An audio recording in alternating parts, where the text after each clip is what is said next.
fungsi konstitusi dalam kehidupan bernegara dan sistem politik demokrasi Indonesia. Semua menolak wacana perpanjangan masa jabatan presiden maupun penundaan pemilu, karena kedua hal ini di mata mereka sangat merusak, memberi contoh yang tidak baik, dan bisa membawa Indonesia ke dalam suatu sistem pemerintahan yang otoriter, bahkan totalitarian, sehingga tidak boleh terrealisasi karena risiko sosial politiknya sangat tinggi. Jadi jangan karena politik pragmatis semua dianggap bisa dilakukan sekehendak hati kita gitu, asal ada kesepakatan, seolah-olah begitu.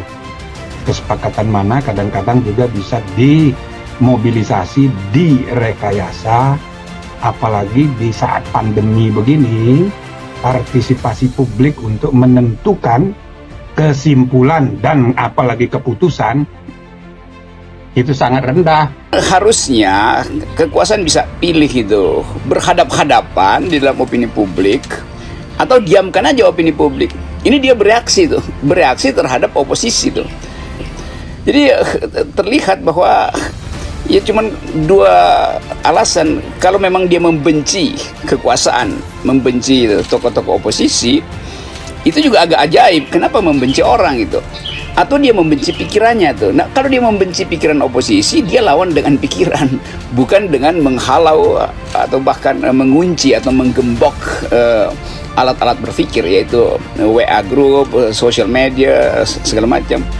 Jadi kepanikan semacam ini yang bikin konyol, dan orang menganggap bahwa ya mungkin istana punya peralatan baru, karena itu dia mau uji efektif nggak nih buat menghalau oposisi ini. Mungkin dia bisa dapat teknologi baru dari Israel namanya Pegasus yang bisa menghack satu kota tuh.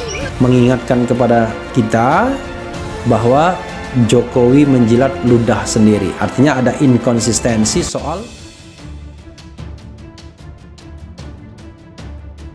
rezim Jokowi dinilai makin membusuk. Rocky Gerung karena tak ada lagi patokan tentang etika politik. Pengamat politik dan akademisi Rocky Gerung menilai rezim Jokowi semakin hari semakin menunjukkan tanda-tanda membusuk. Rocky Gerung menyampaikan beberapa alasan yang menyebabkan rezim Jokowi semakin membusuk hingga saat ini. Rocky Gerung mengatakan salah satu penyebab rezim Jokowi makin membusuk adalah tidak adanya patokan tentang moralitas dan etika politik. Memburuk karena tak ada lagi patokan tentang moralitas tentang etika politik, kata Rocky Gerung sebagaimana dikutip kabar Besuki dari kanal YouTube Rocky Gerung Official pada Kamis. Rocky Gerung kemudian menyampaikan mengenai sebuah kalimat yang diucapkan oleh Ceciro pada masa lampau yang berbunyi "O tempora o mores". Mantan pengajar sekaligus akademisi Universitas Indonesia atau UI itu mengatakan kutipan Ceciro pada masa lampau menggambarkan kondisi rezim Jokowi yang sangat minim etika politik. Dia juga menyoroti fenomena sebagai mahasiswa yang memuji-muji Jokowi saat bertemu di istana dengan beberapa tahun terakhir ini. Jadi kalau ada anak muda atau mahasiswa bertemu dengan presiden lalu memuji-muji presiden, itu namanya o tempora o mores, ujarnya. Di sisi lain, Rocky Gerung menyoroti fenomena sebagai anak muda lainnya yang justru sedang bertarung menghadapi kekuasaan. Dia mencontohkan Haris Azhar dan Fathia Maulidiyanti, tokoh muda yang berani untuk bertarung dengan kekuasaan melalui pendekatan ilmiah. Sementara itu, beberapa anak muda justru sedang berkelahi dengan berkekuasaan. Haris dan Fathia itu anak muda yang berani berhadapan dengan kekuasaan, katanya. Atas dasar tersebut, dia juga menegaskan bahwa mahasiswa seharusnya menjaga jarak dengan kekuasaan agar tidak menimbulkan kecurigaan publik. Tapi yang penting kita mau bikin evaluasi dan orang ingin kasih kritik sebetulnya bahwa mahasiswa itu harus mengambil jarak dari kekuasaan. Kalau enggak, orang akan curiga, ujar dia. Rocky Gerung juga menyimpulkan bahwa keadaan pembusukan politik saat ini tak lagi bisa dicegah. Seiring dengan berjalannya waktu, pembusukan tersebut, dia mengatakan bahwa beberapa tokoh yang berpotensial menjadi leader justru berbalik menjadi seorang dealer. Jadi ini keadaan kita yang menunjukkan bahwa memang tidak bisa lagi dicegah yang namanya pembusukan politik. Bahkan dari mereka yang sebetulnya punya potensi jadi leader, sekarang jadi dealer, tuturnya.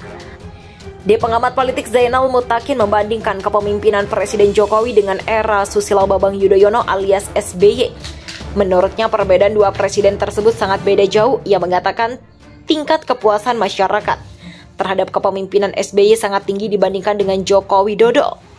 Beda jauh antara SBY dan Jokowi, masyarakat sangat puas dengan kepemimpinan SBY, kata Zainal kepada pojok1.id. Ia juga mengungkapkan pada saat itu banyak masyarakat yang menginginkan SBY untuk melanjutkan sampai 3 periode. Tapi lanjut Zainal, SBY menolak dengan tegas karena tidak ingin melanggar ketetapan konstitusi negara. Itu artinya menghormati konstitusi dan bersemangat menjalankan amanat reformasi dan tidak berubah rezim otoriter, ujarnya. Ditambah lagi tingkat pengangguran sangat rendah dan ekonomi Indonesia melejit jauh. Namun rezim Jokowi bertindak sebaliknya. Bukannya mengevaluasi program strategi dalam rangka memulihkan ekonomi bangsa, Jokowi sebagai presiden justru ngotot melanjutkan program Ibu Kota Negara atau IKN sebagai program strategis nasional. Bahkan demi terwujudnya IKN yang dilakukan rezim Jokowi mengusulkan perpanjangan masa jabatan dan atau menunda pemilu, ujarnya. Padahal sudah jelas di dalam Undang-Undang Dasar 1945 bahwa seorang presiden hanyalah menjabat paling lama 5 tahun, kemudian dilanjutkan di periode kedua. Kan sudah jelas diatur dalam undang-undang batas paling lama menjadi presiden 2 periode. Jika ingin melanjutkan itu namanya melanggar konstitusi, ujarnya.